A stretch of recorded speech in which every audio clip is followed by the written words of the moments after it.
Hey, welcome back again. Hope you're all well. Thanks for joining the channel. Today on the bench, I have part 2 of the SR600 stereo receiver Harman Kardon. Now, I wanted to get back to this and finish it. I put it aside last time because we were quite a ways into the video. There was quite a bit going on there. I did some repairs to the power amplifier, and actually, I'll admit I never did finish fixing that power amplifier, and I left it at that, and nobody called me out on it either.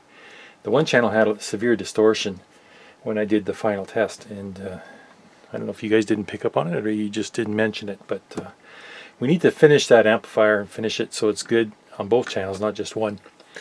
And also, I was putting part orders in, so lots of parts came in for this. For a full recap, it's mostly axial caps, and I was shocked to learn how much these went up in price from DigiKey. These are like $1 a piece now, and if you buy them in low quantities, but if you buy them in higher quantities, it gets better. Probably drops to 50 cents each or something. But I needed a lot of caps. This thing's loaded with axial electrolytics, and we're going to get to that too. Another thing I was ordering and waiting for is light bulbs. So this thing's loaded with light bulbs, and they're all burned out, I believe. So I've got all the parts here now. Let's dive into this. We have a problem with the FM tuner. It's barely working. We did get to pick up a signal last time, but it was so weak and distorted it was unusable.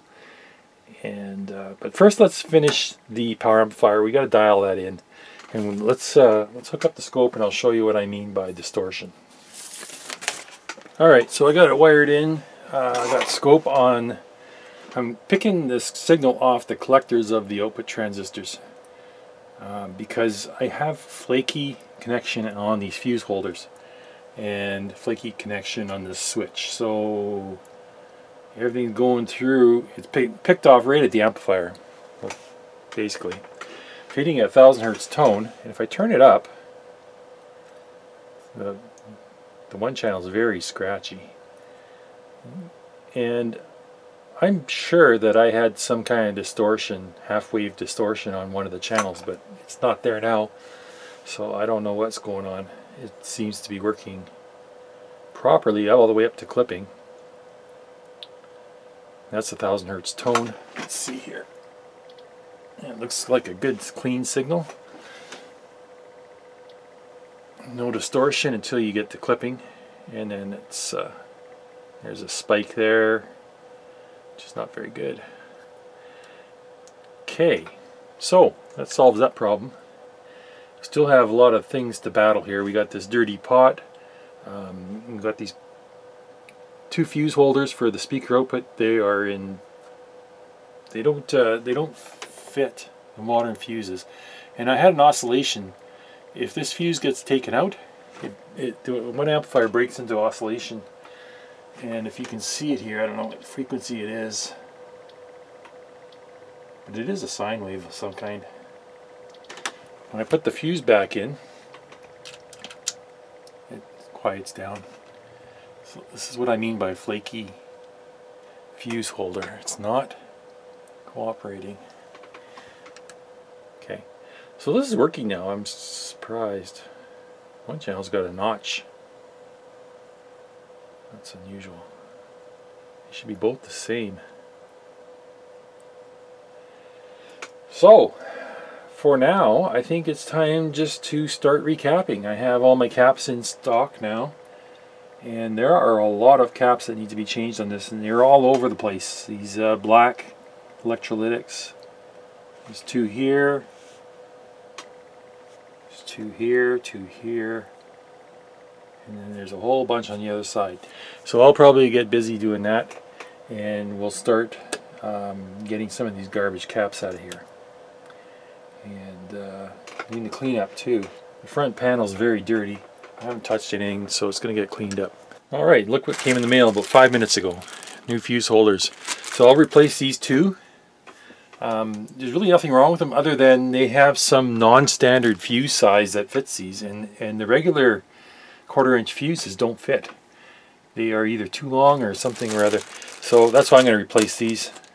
I also got the 5x20mm size. We won't use that on here. This is a little too small. We'll go with the original 1/4" fuse. Working on this here, this is really difficult. This is your function switch, and I had to replace 2 caps here, which was bad enough on its own, even though there's lots of access. I got some, these are these carbon copper resistors, and there's I replaced one here only because it was easy access. Some of these are all 10% tolerance, and they're getting up to 10% out. So I'm looking at replacing some of these resistors, but these are going to be a total pain without removing the switch assembly. What I think I might do is disconnect the nut off the front of the switch, and maybe if I can rotate the whole thing like a 1/4 turn, and then I can get in here and do some of these resistors, because some of them are out of tolerance. I can't even measure them because I can't get my probes in here and back here too. So I'm working on that. Right now I'm working on this. I'm replacing these 2 microfarad bipolars with film caps and testing these resistors, and then putting it all back together. Then I'll do these 2, and then aside from the fuse sockets or fuse holders, that's pretty much it on the top side here. But this is actually the bottom. It looks like the top. Alright, going through and doing a recap on this thing, and I find it pretty tedious doing point-to-point wiring. It's a lot easier when you're doing printed circuit boards because you just pull the cap off, put a new one on. But this is a little more involved. Now, there's a couple ways you can do this. Some people cut the capacitor off at their leads and they J-hook a new one in. I don't like doing that. That's not for me. It's an easy way to do it, and it's fast. But I like to remove the old capacitor and the old wires and clean out the terminal lugs so that you can put the new wire through and wrap it and solder it. And that way it looks factory original. And I don't know. For me, it's better. But it is tedious to do. And now I could show you how I go about doing one of these. Let's do this one, for example. This is 100 microfarad at 35 volts. And if I look, my new one,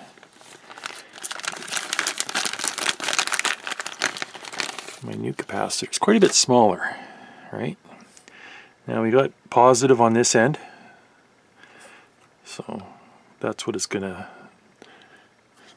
pretty much equate to. So let's do this one here. I already did the one in the other channel, so let's do this one. So what I do is I just heat up the joint, get it all flowing, because at this one I have about 4 or 5 different wires coming in, wrapping on this terminal lug. So let's remove. See, this is another part of the problem, is transferring heat. Especially when you have so many wires coming to a terminal, it takes a lot to heat it up. So I'll just heat it up until everything's loose, and then I'll wiggle it and let it cool while I'm wiggling it. And then what happens is you are able to unwrap the wire. Maybe I should zoom in so you can see. Okay, is that better? So now you can see I got this one loose, but it's still going through the terminal. So we're going to heat it again and pull it out. It's unwrapped. Okay, that one's out. Now I'll take my solder sucker, go here, and I'll clean off all the excess solder. Try and open up that lug so I can see light through it, and I can. Okay. And this is the negative. This side here is the positive. Let's do the same thing here.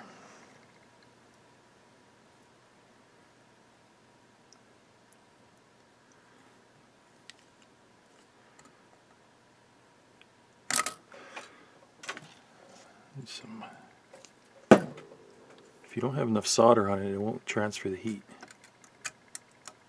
Okay. So where is that one?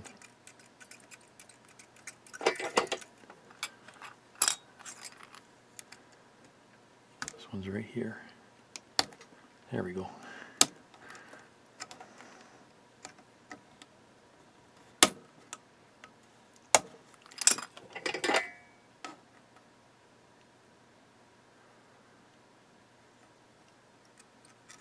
Now these capacitors are garbage. I'm not saving them. Some people find it easier to cut the wire and then take the little remainder piece out. I don't. I think it's easier to have the part to hang on to, which is what I do. So I'm going to pull this one out, straighten this wire.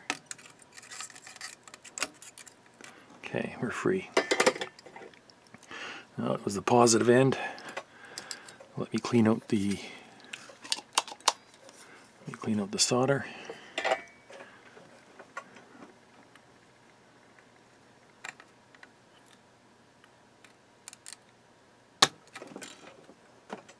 Good. Okay.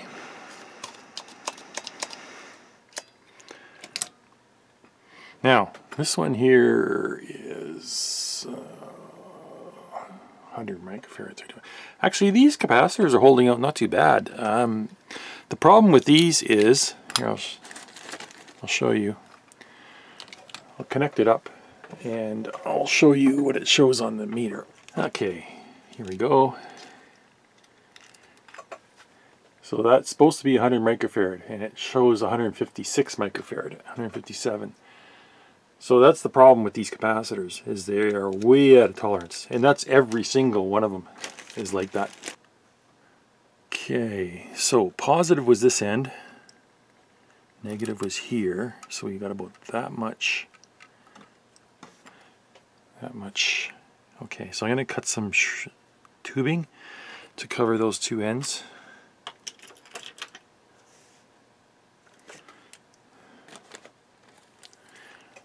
Using this tubing, probably about that much is good.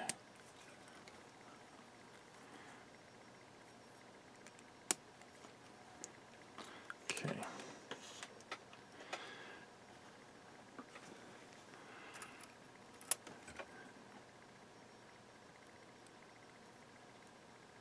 Nice thing about these axial caps is they have such long leads.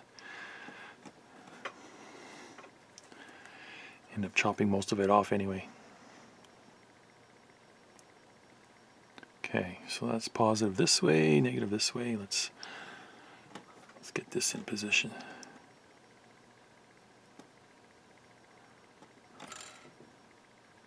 Okay, where were we? Here?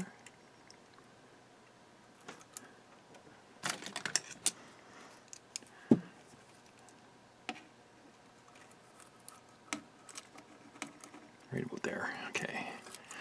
And the other side, I can't see.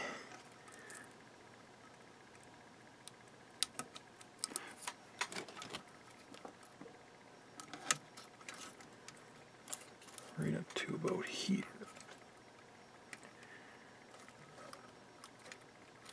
Right about there. Okay, let's straighten this up. Try to put the value and the voltage up so people can see it. Okay, let's cut off the excess.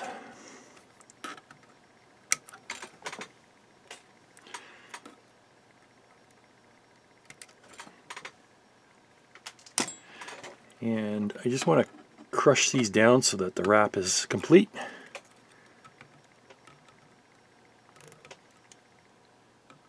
Crush that one. Let's solder this one first.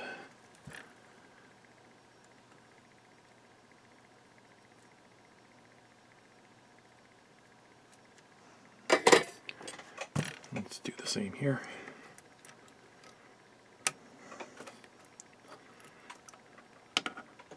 Helps if you got tiny hands and tiny fingers. Can't see very good here. There we go.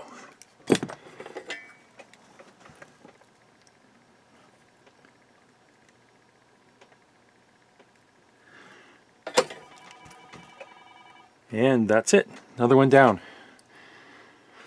So I got quite a few left here. I got probably about 10 more. I got some in this area. I got a whole bunch in this area, the IF strip. I got 2 microfarads and they're all pinned down to the chassis. Those are going to be difficult. Anything where you have to heat the chassis up is difficult. You need a lot of heat on your iron. So that's going to be fun. And then I got a couple here. Dial strings are in the way. So what I usually do is just put the dial string back and get a clamp or something, clamp it so that it's out of the way. Because if you touch it with the iron, your dial string's gone. Looks like somebody already nicked it with a soldering iron here, and the coating's burnt through. So I'll continue working on this. Some areas where they had axial caps you can actually fit a radial cap in. That's what I'll do. I'll fit a radial cap in. Saves the extra cost of the axial caps. They're quite expensive. Another thing is right here we have 2 transistors, and this one was on the collector, I believe. The collector's, no, it's the emitter, I think. I can't remember. No, the emitter is that. That must be the base. But anyways, I have, when you're working around on these lugs here with a transistor on it, I have these heat sinks. And I think I got these at Radio Shack probably, I don't know, a long time ago. What I'll do is I'll clamp this on the lead, something like this. And I got a few of these, so I'll put 2 on. If there's room. This one here will fit underneath from behind. And then I'll put another one on here like this. Get 2 of them on there, and then I can work on this joint, and I don't have to worry about heat destroying this transistor, because these are pretty sensitive to heat, these old transistors. But that's what I did in that case. But I'm going to keep plugging away here. Okay, so I pretty much finished all the capping except for one area, and that's this area here. This can cap here. It's got 3 segments to it, and I'm eliminating it because it's too old. We're going to put new caps in. Problem is, don't really have any area here to work. There was a lot of big caps here in the way, and I removed them, and there was a big resistor here too. My plan is I'm going to drill out this rivet and put in a tie strip. I have to relocate this ground wire. It's too thick and heavy. So I'm going to put in a tie strip, and then I'm going to build the power supply on this tie strip again. Now this little power supply here supplies power for, let's see here, I'll show you what it looks like on the,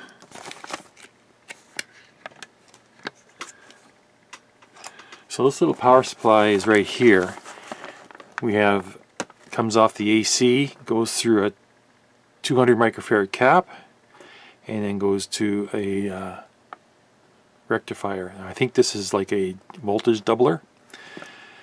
And what happens here is it goes into this first cap, which is 400 microfarad, and then it goes into a second cap, which is 200 microfarad. But in my case, got to remember this schematic is not for this receiver. So the little bit of difference. So I have on my receiver, I have 400, 200 plus 200 in parallel, and then I have 1000. And then these voltages come off. I got plus 40 volts here. Plus 25 volts that goes to the 2 power amplifier driver stages, plus 30 volts that goes to the preamplifier.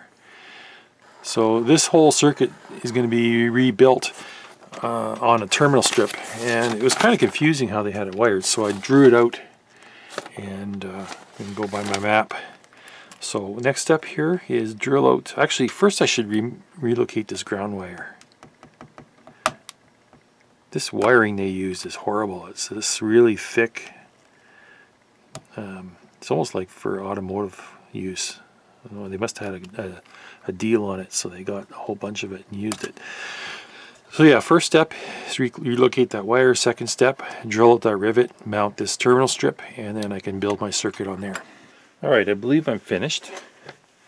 I don't think I forgot anything. Everything is looking pretty good here. It's all jammed in this corner, but what can you do? What I want to do now is power it up and test our voltages, our rail voltages or supply voltages, just to make sure that they're all there and correct. So let's get a meter happening. Let me see here. Connect the meter and got it plugged in. Let's turn it on. You see the watt meter here? And you can't see that, can you? Bloody glare. Okay. Going on. Now, we should have a couple of voltages here. We should have a plus 40, plus 25, plus 30. So this one here, oops, sorry about that. Camera's in the way. Okay, so this one here, this one, see, this is a voltage doubler circuit because what comes off of here is AC and goes through this 220 microfarad cap to this point. See, I got 20 volts here, and then the two diodes. The one diode goes up here, and this is the 40 volt supply. Can you see that? Okay. And that's filtered with this 470 at 50 volts. And then I have here is, that's ground. This one here is my 25 volt supply, which is up at 28. And that goes to these, the driver stages of the power amplifier. And then this should be the 30 volt supply. Yes, should be 30, but it's actually 36. Now that's not good. Let me try different.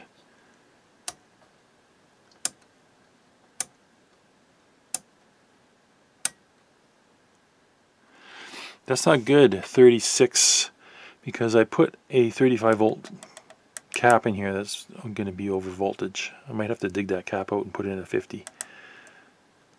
But we have our supplies, okay. This here should be our positive 25 volts and negative 25 volts. Okay, that's all good. That's for a power amplifier. Other voltages, this one here should be our plus 10. And I think that's for our tuner. It's down here on this right here, this little supply right here. It's 10 volts for our tuner. And what is this here? 9 volts. I'm not sure what that is for. But they're all working, so they're all good. So up to this point, everything's done, except for, let's see here. I still have lamps to do. This lamp here was dead. So everything's done. Pots and switches are cleaned. Caps replaced. Amplifiers repaired. Now I think it's up to just a matter of testing and have to go through the FM alignment. That's going to be quite a chore in itself. I'm going to finish, I'm in the process of cleaning everything in the front. I have to put the knobs in the ultrasonic, clean those. I'm going to put all new bulbs in here, and there should be 3 of them. So we'll get those in, get the front cleaned, put together, and then we'll come back and we'll do some testing. Now I think the tuner will probably work pretty good, better than what it was working. Alright, we're all back together and let's do some testing. I got it plugged in, I got everything reassembled, finished the capping, the recapping.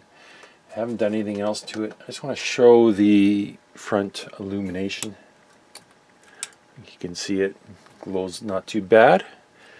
There's 2 lights, 1 light on each side that shines on the glass, and the glass glows, the paint glows. Now I did have a screw up when I was cleaning the inside of the glass. A lot of these letters actually are loose and you just breathe on them and they fall off. So I couldn't save any of that lettering. So I decided to just wipe it. There's used to say FM stereo here, and it says model, barely says model in SR600.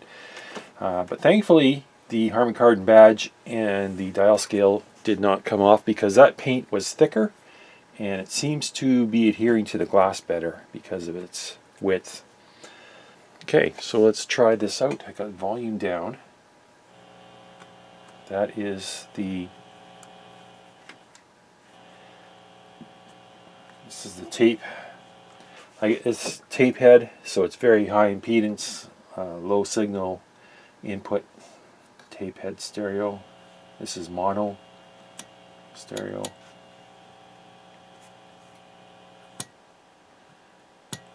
Phono. Sounds like I got a bad hum in one channel.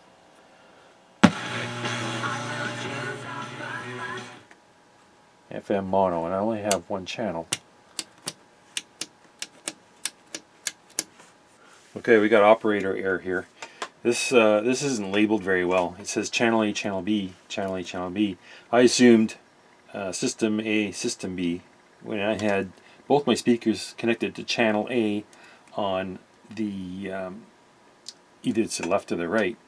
So with my speaker switch on system 1, I was only getting one channel out one side, which is the reason why if I switched it to system 2 I would have got the other speaker working. But let's try this one more time here. Let's see here. We are both speakers working. That's right, left. So it is working now.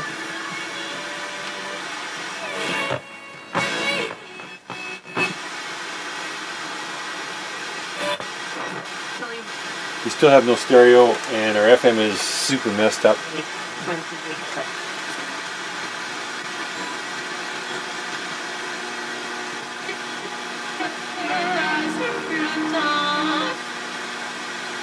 Okay, so that's fixed. Okay, here's our auxiliary.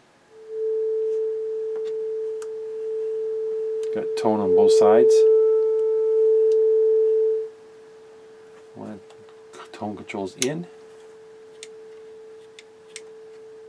That's working.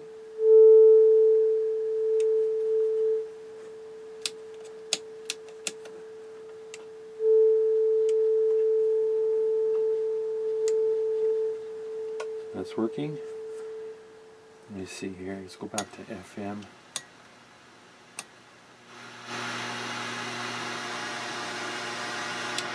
High cut, low cut, tone controls in, it's working. A wild hum. To figure out what that is all about. Mono, tape monitor, contour, everything's working. Okay. System 1, system 1 plus 2.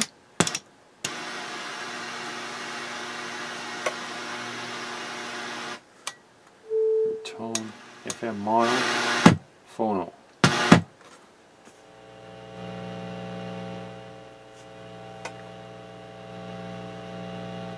Okay. Tape head.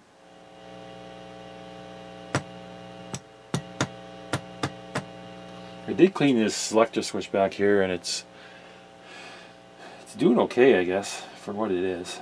Everything's working. We just need to get the FM working now. So let's see what we can do about that. Okay, just poking around here, and I measured the voltage across this lamp. This is a stereo indicator lamp, and I'm getting 8 volts, 8.8 volts. That's an incandescent bulb, and it should be pretty much a short circuit. If I show you the circuit here, down here, we got an 8 volt supply, the bulb, and then a transistor going to ground. So the bulb is open. I'm going to replace that lamp with a probably 6.3 volts 6.3 volt bulb should do it. So I'm trying to do an FM alignment here and going through some steps. I really don't have any instructions, so what I've done is I've taken the instructions from an Harman Kardon 720, which is pretty much the same circuitry, pretty much the same layout, and I'm just following their guide as a guide, not as a Bible. But I'm running into problems here, and I think it's the IF cans. Let's have a listen. So I'm going to turn up the volume. I got my signal generator at 107 megahertz, 107.5, and I got it tuned to the same. So this is the station I'm picking up. If I wiggle this diode here,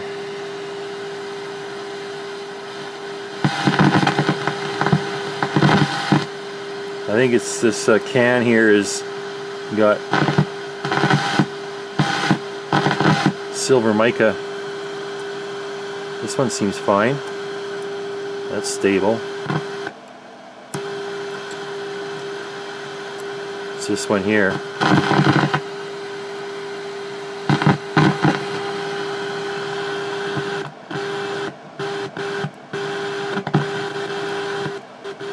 Now I don't know if that's the only one or what, but looks like I'm gonna have to pull this can out and figure out what's going on with it. That is definitely something, bad connection inside or silver mica. So the saga continues. So if you look at these IF cans, all of these ones here, they all have looks like a Jiffy marker on them, the red ink on all the solder connections, and then their factory too. You see, wherever they did their soldering and then they did their quality checks after, they dabbed it with a felt marker on all these solder joints. This can here doesn't have those marks, and it looks like somebody cut the pins off an old can and just stuck a new can in and tacked them on. Let me see here, because they don't look like they're traditionally wrapped like they're supposed to be. My iron's on, yep. Let's heat this one up. Oh boy. Dirty old tip. Okay, let's try this again.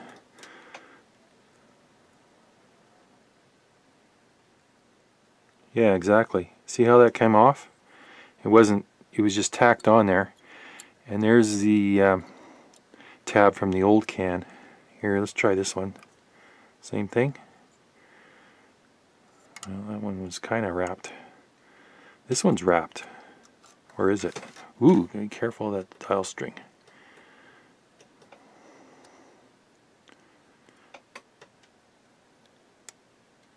Yeah, this one's the same thing. They cut the pins off the old can, put a new can in. So we could just undo all these.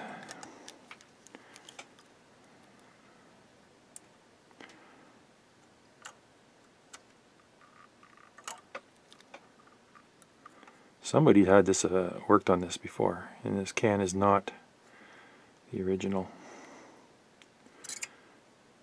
Okay, so I can pull that one out now. Alright, so I got it out, and I think somebody's been in here before. You can see that that's kind of crinkled up. It doesn't look factory new. So let's open this can up, see what's inside.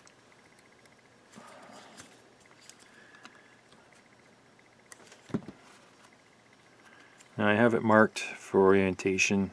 I marked the base so that before you pull it out.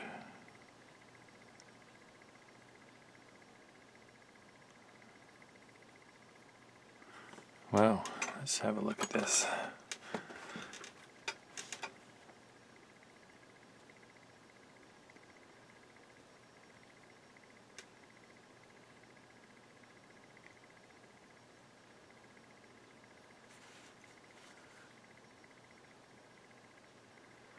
Well, that all looks good.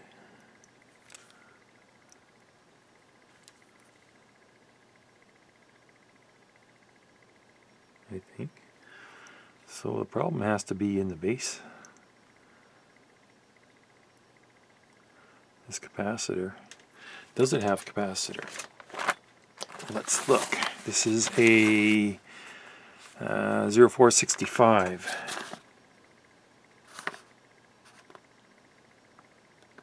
0465 right here, and it shows capacitors. We don't know their value.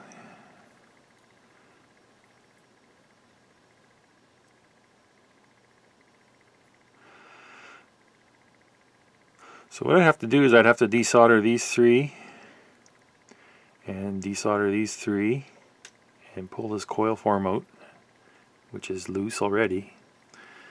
I have to mark it and orientate it, and then I can get to the capacitors. But I can't measure anything with these coils in circuit. I'd have to disconnect them and then I can measure them. Looks like somebody's been soldering on this thing. Maybe they tried repairing this.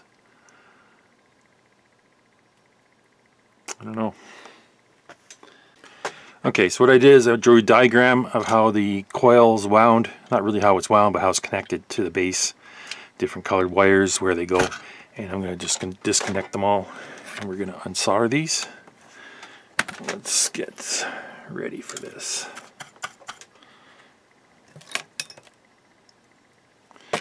Okay.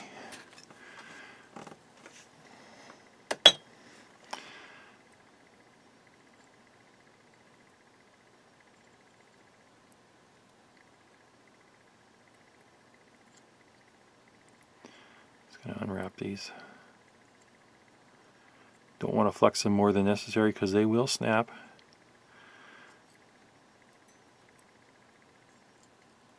Okay, leave that one stretched out that way. I got everything marked here, so when I reassemble it should fall back into place.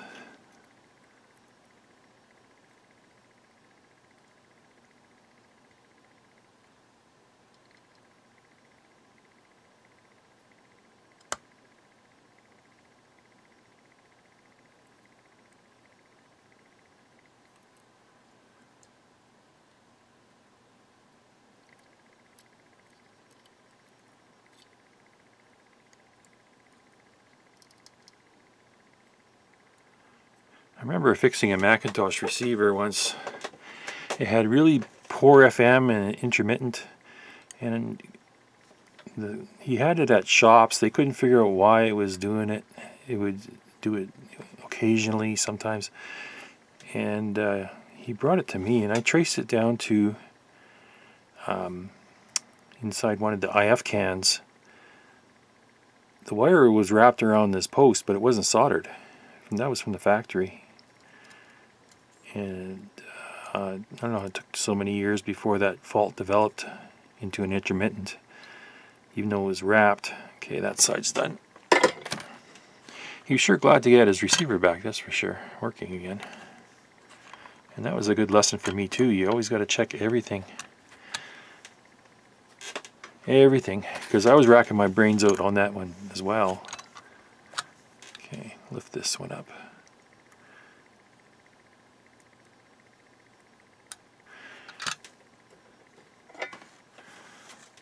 Which one should we do first? This one?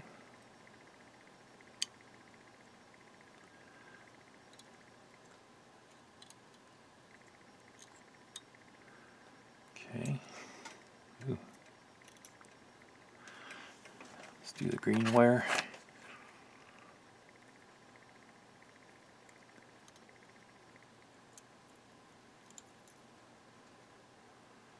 I'd rather unwrap them than pull them off, because if you just pull them off, then it's like a blob of solder on there, and you got to rewrap these again when we're done. So now I don't know if I can get this one. This one might be tricky.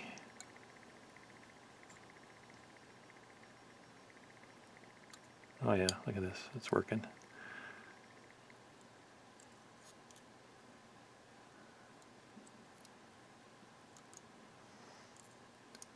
Okay. So I'll leave that alone. And I got an orientation mark on this side. So this should just pull out. Put this aside. There. Now we can do some work. Okay, so I'm going to measure some of these caps here and see if I can get a reading on them. This is where I'm having a little bit of trouble. So this is a Harman Kardon part number H11020465. Oh, you can't see it. Okay, there it is. This is the can I took apart. Now, unless somebody put this cover on a different coil, but here's the same part number H11020465, which is the same part number. But it only shows 5 connections. 1, 2, 3, 4, 5, and this one clearly has 6. Now I don't know why this one's different than the drawing. Let me see if I got another one here. Do I have another one? This is a different receiver, same part number, and same drawing. It's got 5 connections. So I don't understand why I have 6 on this can. It's a mystery to me. But we are going to have to figure out our capacitors in there before I start drilling the rivets out. Alright, so this is what I figured out. 80 picofarad between these 2 pins, and between these 2 I can read a maximum of 30 picofarads, but this is really unstable readings. It's all over the place, so that's probably the bad capacitor. This one's stable, this one's not, and it's all over depending on how I connect the probes. And so yeah, I have to separate this. It's riveted together with that brass rivet. If I take that brass rivet out, I can remove the capacitor element, which is this mica wafer here, and then reassemble it. But I'll have to secure this. This is holding the coil form, and I can't put a screw or anything to hold it all together because I need to get the adjuster through here to adjust the slug, right? So if I put it back together, it's going to have to be glued. And then I'll have to add trim pots or trim caps on both ends of this, an 80 picofarad and a 30. I'll see what I got in stock. I should have enough. This pin here doesn't even look like it was soldered, but yet it had a wire to it.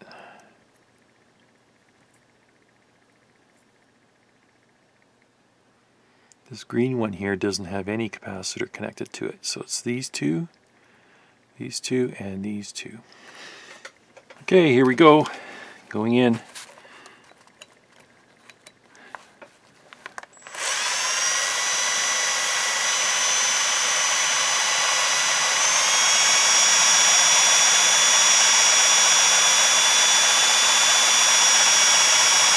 Wow. Blades my bits are dull.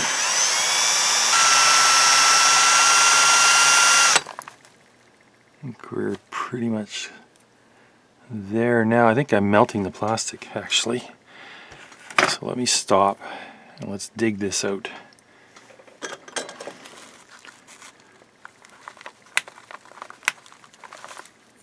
Yeah.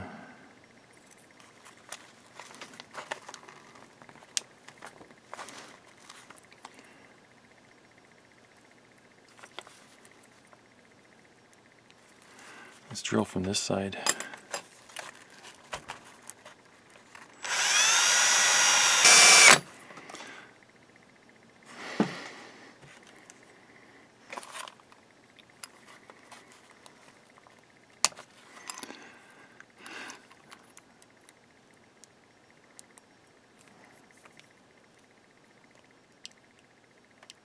There we go. I think I got a lip up I can grab with my I can grab a bit with my cutters now.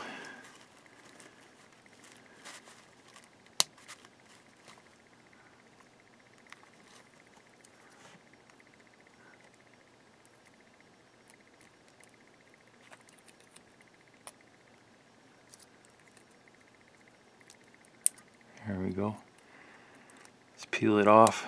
There.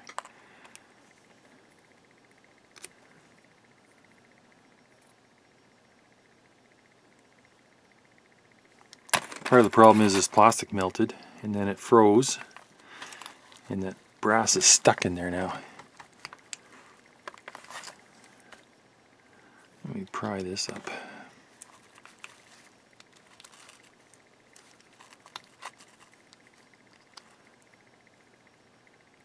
I can get this out.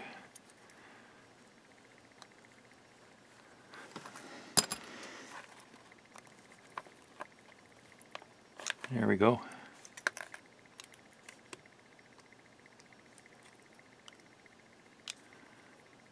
I got this marked.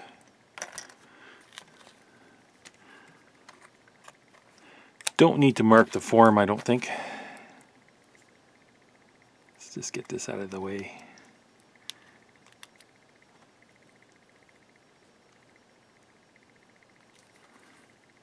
Come on.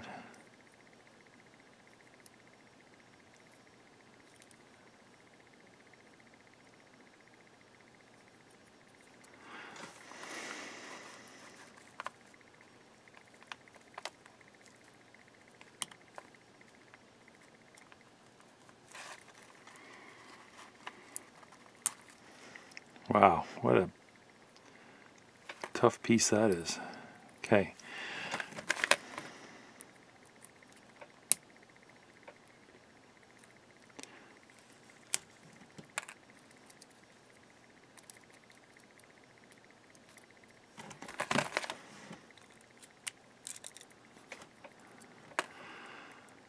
All right, here we go.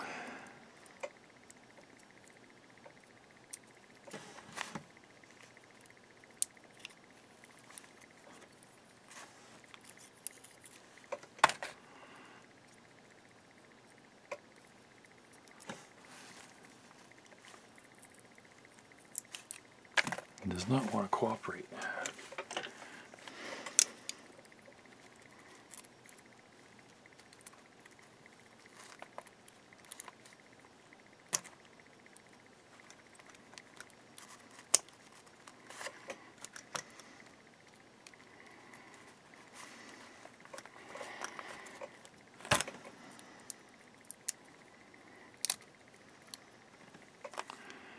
Okay, here's our capacitor.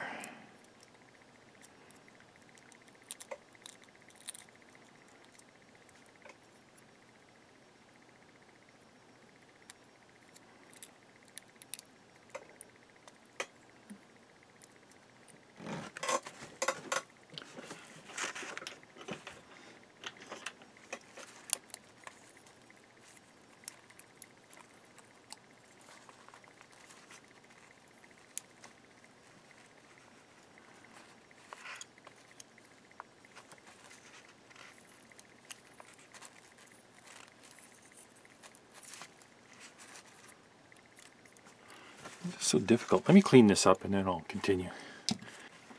Okay, I'm starting to get angry here because this is not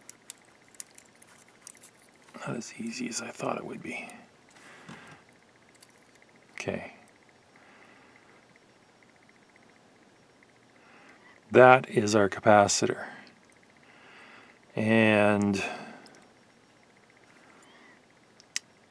that's the reason why we had such bad connection. I guess it got oxidized. I could still test the capacitors. So if that's 80 on this side and 30 on that side, that makes sense. 30. Okay. Let's put this back. I gotta get the rest of this rivet out. It's really pissing me off. It's all crumpled and stuck in here seriously. This plastic is just not cooperating.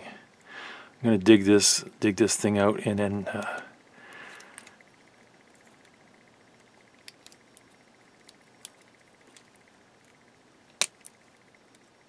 wow, what a bunch of...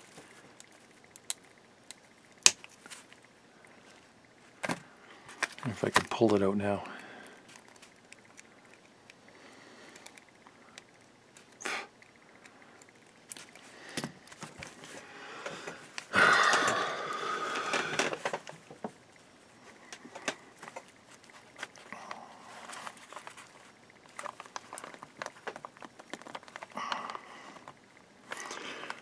What a struggle. There we go. I finally got it. Whew. Okay.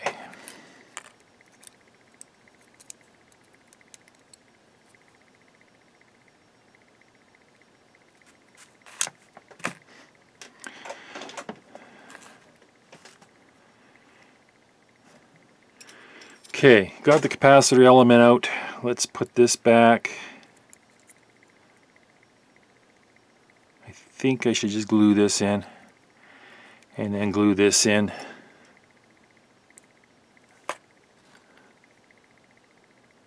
Don't need that. Do need this. Okay, we'll glue these two back in, then we'll connect the wire coil back.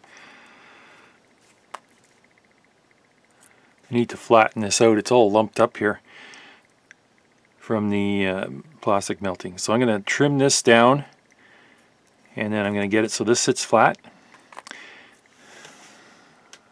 Let's do this right now. Let's see, where's my knife?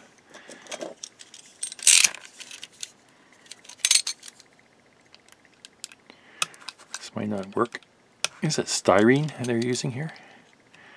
It's a very hard, brittle plastic, but it melts easy.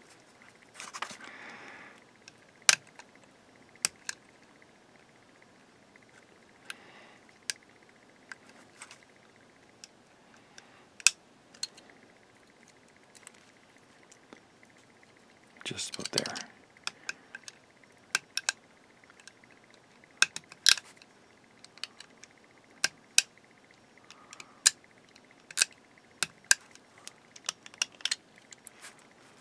Let me see here.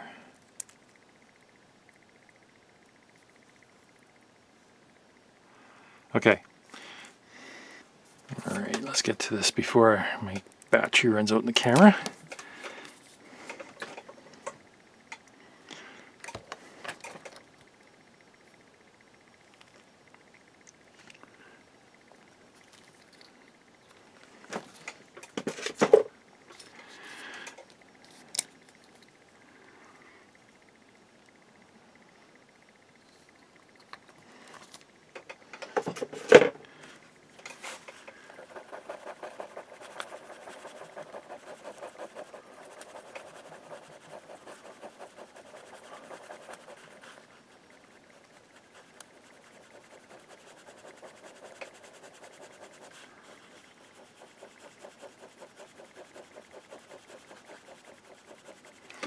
All right.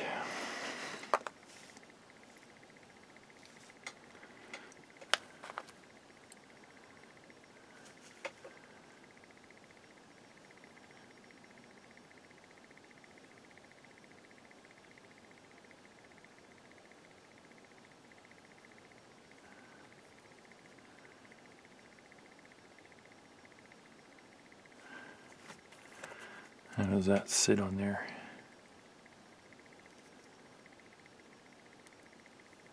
Pretty good. Okay, let's glue this thing on. So I think I'll need, just put it on here.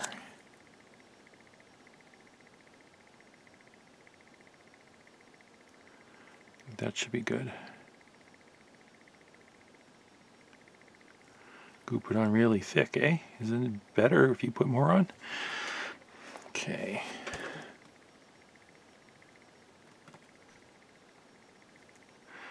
Line up the center hole because we want to be able to, oh, don't do this. We want to be able to get our alignment tool in there. Okay, not too bad.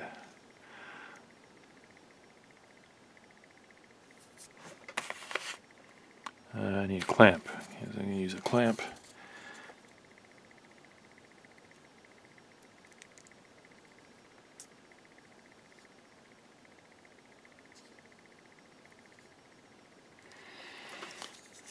Center it better.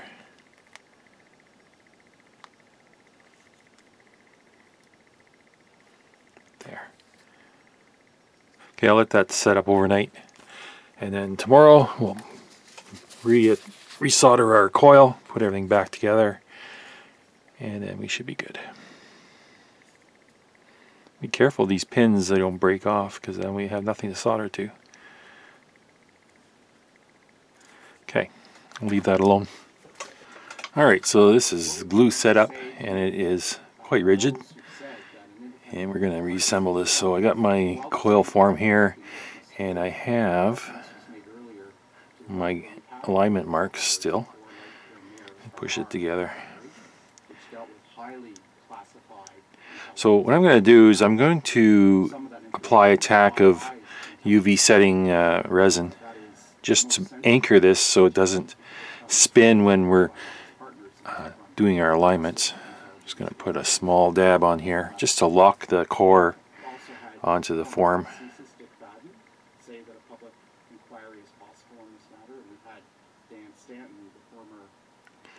There, just a small amount.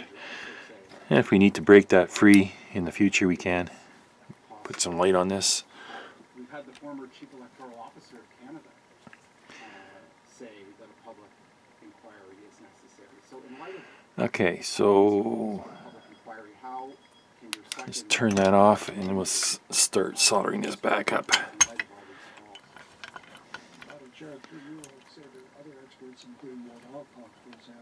Okay, now I do have my drawing here. I have to go reference to. Okay.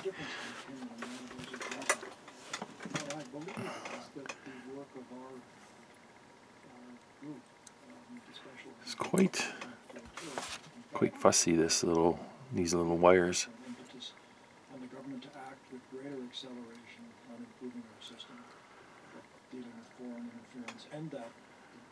Wonder how I'm going to do this without breaking any of these wires. So that I'm quite hopeful that we will see some very considerable action over the course of the next few months on this. Okay. Thank you. Mrs. Romanado? Thank you very much, Madam Chair, and I'd like to thank Mr. Johnston for extending his stay with us for another round. Just following up on that last line of question, the difference between the public inquiry versus the current process that is underway. I think a lot of folks are forgetting the fact that a public inquiry is actually named by an order in council, which is cabinet. Therefore, the same argument that it would not be independent could be said for a public inquiry. Okay, there we go. So let's solder this. I'm not going to make you watch all these, but we get the idea. You just solder them back on, and then we'll put it back in the can. Alright, soldered back up, all ready to go here. Where's my markings? Let's see my markings. Okay, right here, and my marking on the can. This should snap together.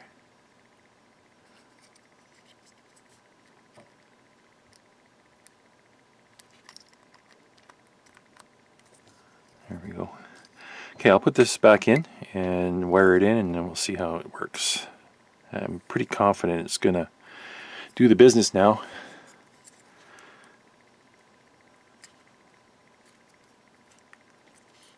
This side's not latching. There we go. Alright, just working my way through the alignment and adjustments of this thing. Like I said, I have no manual, no service manual, nothing. So I'm just going off intuition and luck, I guess. Trial and error. There's another one. So I have a 8 ohm load connected to the outputs. And what I'm going to do now is I'm going to set up these two driver amplifiers. They have a trim pot on the driver, in the driver circuits. Let me show you here. If I can get this in frame. Let me get this in frame and show you.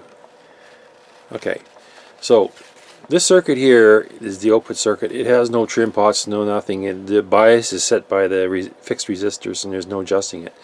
So I'm not going to adjust that. But if I go back, there is a trim pot here, and I think that sets up the operating point for this transistor in this transformer.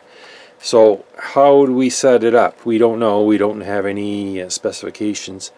So my intention is to run the amplifier at full volume until clipping, and then I'm going to twiddle the trim pot until we get a clean signal with the least amount of distortion on the top and bottom clip, and that's where I'm going to leave it. So let's do that now. Let's do one channel at a time here. Let's see. So it's all hooked up. I got a 1000 hertz tone, and if I turn it up, you can see your left and right channel. Both working pretty good, except for that bottom trace there. See how it clips on the top before the bottom? So let's do one at a time here. Let's disconnect one channel and work off the other channel. So if I turn this up to clipping,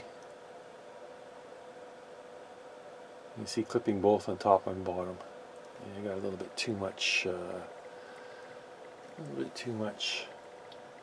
Let's try this. So you have clipping top and bottom. Now, which amplifier am I playing with here? This one? If I turn this adjustment, okay, that's the adjustment.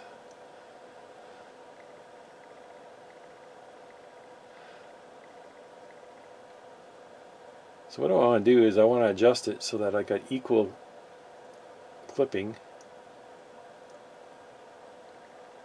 top and bottom. Clipping right there.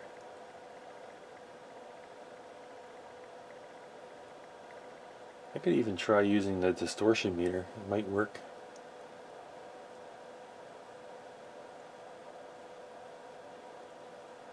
I think I have a spot. I'm tweaking the volume knob at the same time.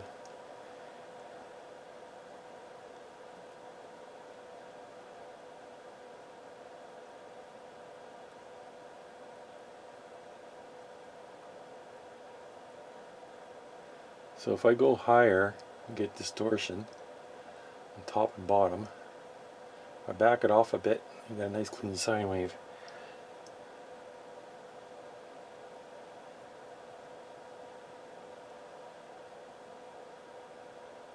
I think that's going to stay right around there. Let's measure the output power.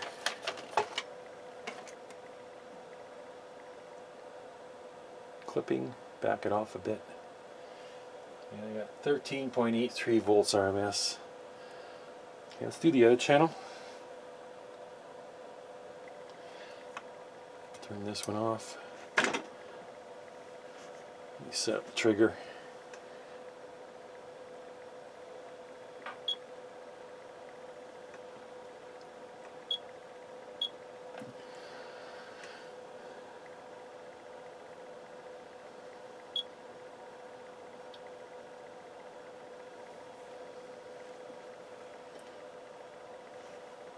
Let me turn this channel off. There we go. Okay, so if I go up, clips on the top, let me back off this.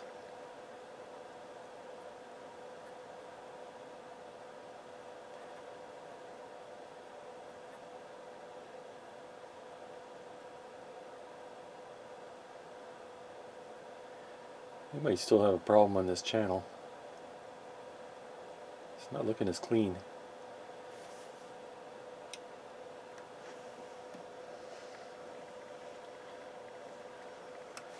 Move my voltmeter over.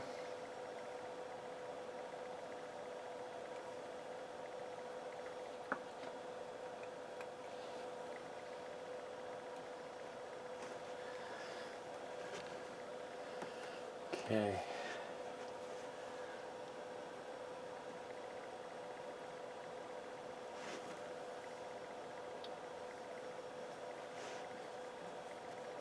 Doesn't seem like we have as much power on this channel. And go up. Here's our top clipping.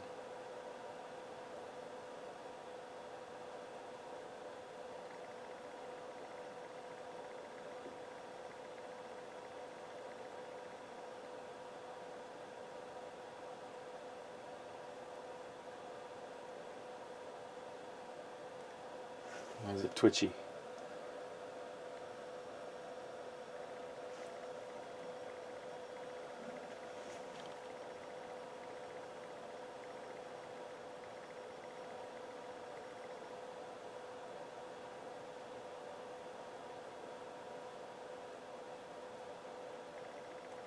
Right about there, not too bad. I'm getting 8.9 volts RMS. It's not good.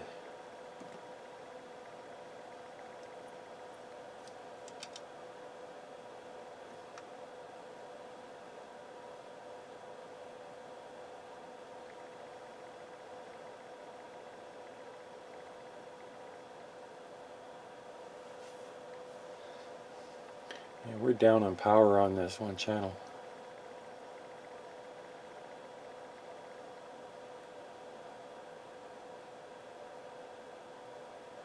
Still tweaking here, hang on.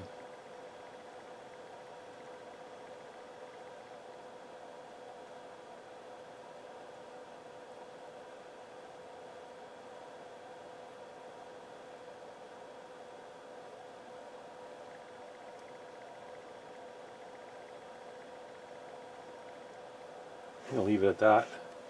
And I'm only getting 9.1 volts RMS. And not a perfect square wave, or sine wave.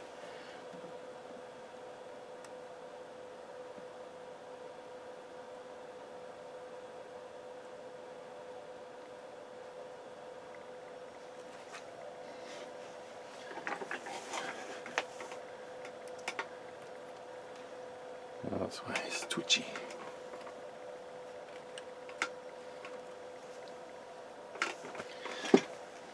So that's the channel that I replaced the transformer in, and that's my amateur winding job. So that channel might be suffering something.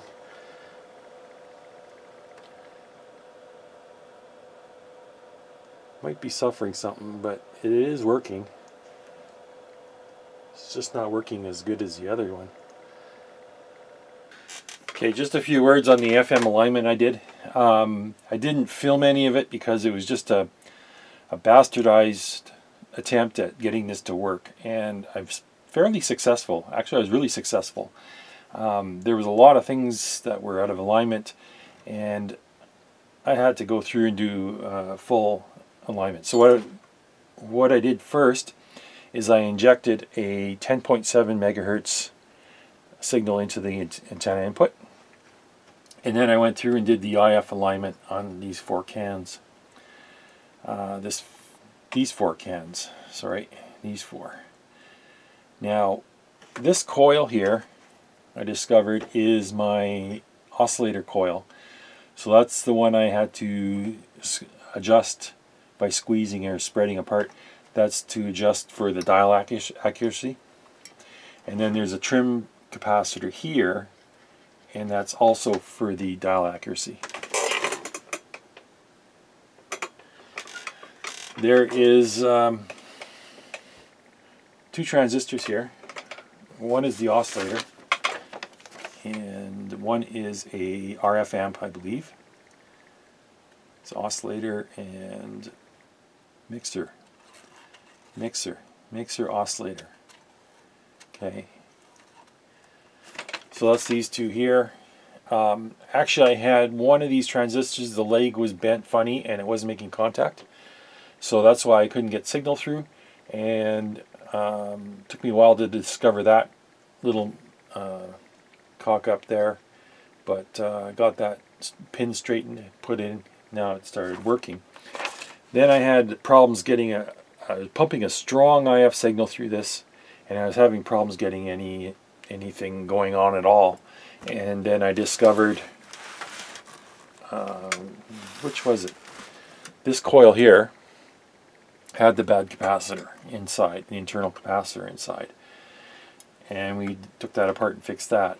After we made these, I made those two repairs, the IF alignment went well, and it came in really strong. I can get a good signal on a weak station, and everything was working fine.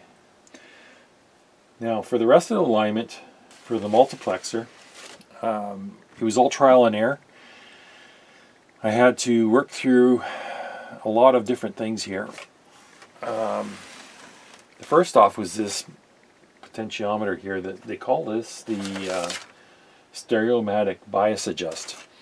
And if this is out, you won't get any stereo signal at all. That was a problem I had for quite a while. I was trying to figure out why I was pumping a 19 kilohertz signal, modulated signal into this, and I wasn't getting any signal on the stereo light until that potentiometer is adjusted. Nothing's going to work. And then once I got that adjusted, and then I could go through and tweak. I could tweak these other two coils. This coil here was main one. This one seems to have no effect whatsoever.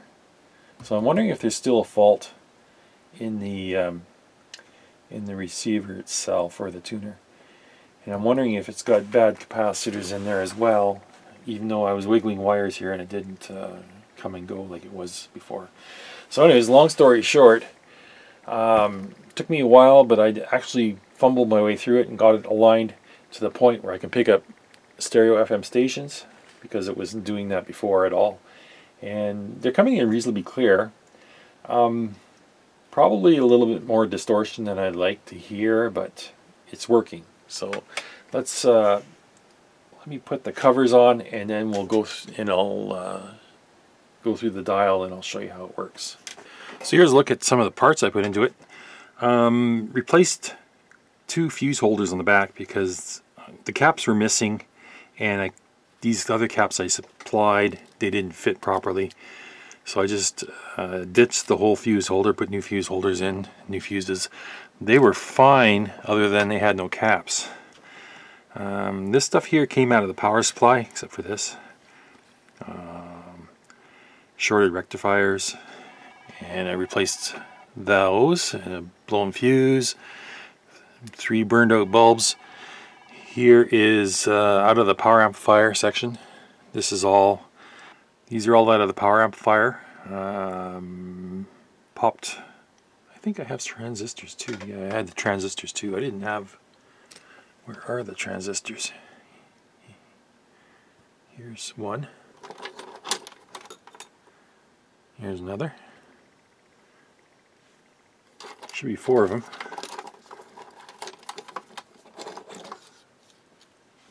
And there's the originals. Another original.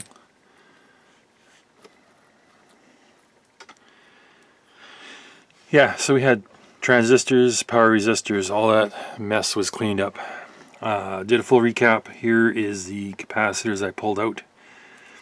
Surprisingly, I didn't find very many out of tolerance resistors in the remainder of the receiver, aside from the power amplifier. So I found one that was in the, I think it was in the phono amp stage. Here's that Dickey capacitor that was in the IF can. These capacitors here, we could measure a couple of them and show you how badly out of tolerance these are. So here's this is 500 microfarad at 15 volts. You should be able to see it. So there's our, so it measures out at 730, 250 milliohms ESR. That ain't actually too bad. Let's try the other one. This one's even worse, 728, 380 milliohms. And then these black tubular electrolytics, they are some kind of a plastic tube, I think, and then they got epoxy on both ends, and then inside is your element. Here is a 100 microfarad. This one measures 155. Here's another 100 microfarad. This one measures almost 190. That's how out of tolerance these things are. Didn't find any that were dried up, aside from the one that was cracked open. This one here is supposed to be 200 and measures 371. This one is also another 200. And it measures 61 with an ESR of 111 ohms. This is the one that has the crack in it. You can see that crack there. And let's try opening this up.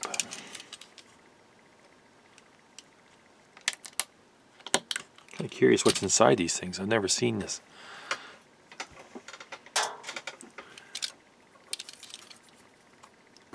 It's got the epoxy plugs on the end.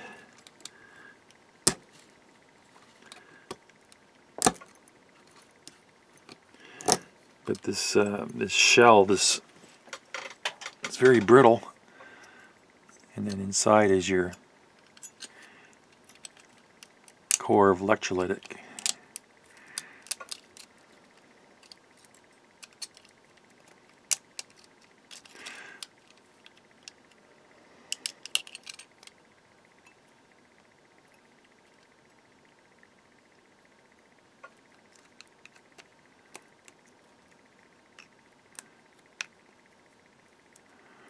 So there's what they do. They have your paper core, your electrolyte, and everything. It's all wrapped up, and then it's probably saturated, put into the tube, and they fill the ends with epoxy. And it seems to hold up pretty well. Some of these other ones here are for example, here's 148. It's supposed to be 100. So another 100. 168. They're all like this, every one of them. There's only the one that was low, and that's the one that cracked open. Here's another 170. It's supposed to be 100. And then there's a few mixed in here with the aluminum cans. This is a 25 at 25. And it comes back at 125 microfarad. I think that's a little out of tolerance. And you got 5 times the capacitance. This one here is a 5 microfarad at 10 volts.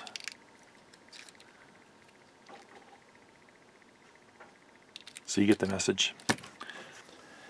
Okay, let's give the band a sweep here and give an idea of how it's working. Not much on the low end of the band.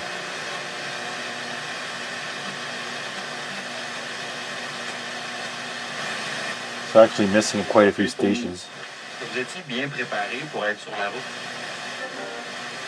Now I have to say.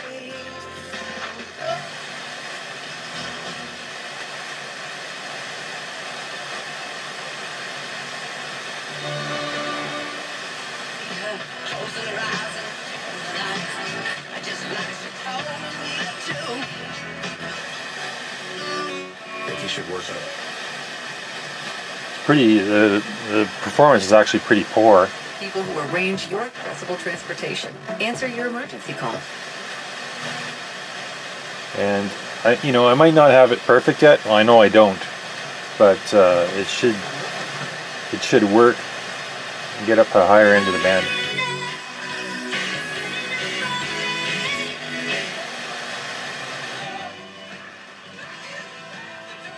Here's our first stereo station.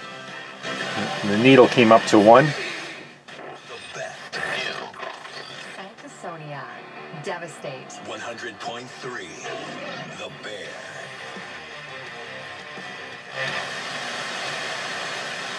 It needs a good strong signal to really wake it up.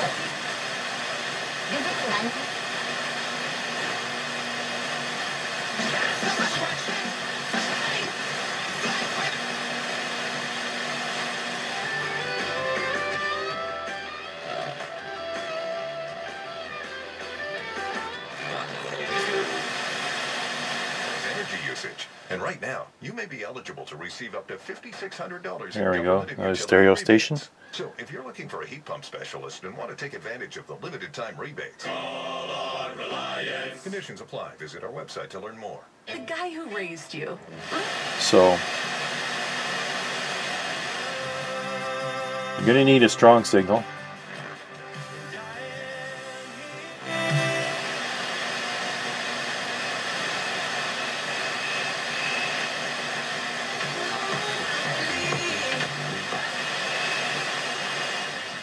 Doesn't mean we're not going to talk about our favorite donuts. And this is the strongest station I have. It goes up to 8 on the bars. I love mini donuts. The cinnamon covered kind, so good. Michael? And you need a good strong, like I said, you need a good strong signal, a good antenna, and then it pulls it in and it sounds good. Sensitivity is not really there, but like I said, I think there's still problems going on in the tuner. I have a problem with the volume control. I can hear the left channel when it's all the way down. I can hear it bleeding through. Or visit.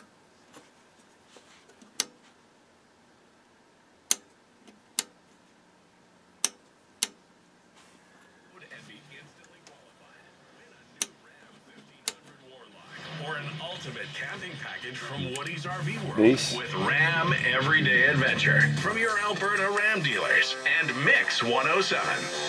Second Specs Sherwood Park is throwing a grand reopening block party to celebrate their newly renovated store.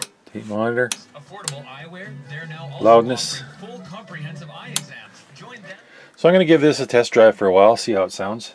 It's been quite a journey on this one. There's been a lot of hours put into it, and I'm still not really pleased with the results. I think it's this two poor receivers seeing a lot of abuse. I'm going to look forward to using this for a while and hear how it sounds. These early semiconductor receivers, there was a lot going on in them days, and they were still learning themselves how to engineer these things. So anyways, I'm going to leave it there for now. Talk to you later. See you on the next one. Thanks for watching.